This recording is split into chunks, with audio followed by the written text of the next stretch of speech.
बदलापूरमध्ये आमदाराच्या घरासमोर गोळीबार झालेला आहे। आमदार किसन कथोरे यांच्या बंगल्याबाहेर हा गोळीबार झालाय। दोन गटात आपापसातील वादातून हा गोळीबार झालेला आहे। गोळीबारात एक जण जखमी झाल्याची माहिती समोर येते। आताच्या घडीची एक सगळ्यात मोठी बातमी आहे बदलापूरमधून। बदलापूरमध्ये आमदाराच्या घरासमोर गोळीबार झालाय। आमदार किसन कथोरेंच्या घराबाहेर हा गोळीबार झालेला आहे।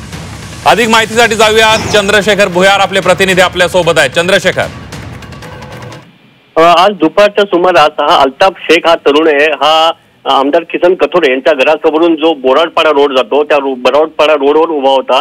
त्याच वेळेस काही दोन अज्ञात इसमांनी त्याच्यावर गोळीबार केलेला आहे। या अल्ताफ शेखच्या खांद्याला गोळी लागून गेलेली आहे, तो जखमी झालेला आहे। त्याला आता खासगी रुग्णालयामध्ये भरती करण्यात आलेला आहे।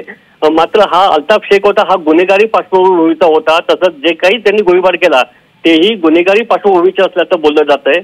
हा अल्ताफ शेख हा चिकन सेंटर चालवायचा आणि काही यांच्यात जो गोळीबार करणाऱ्यांनी जो अल्ताफ शेख आहे यांच्यात काही वाद होता आणि या वादातूनच हा गोळीबार झाल्याचं बोललं जात आहे।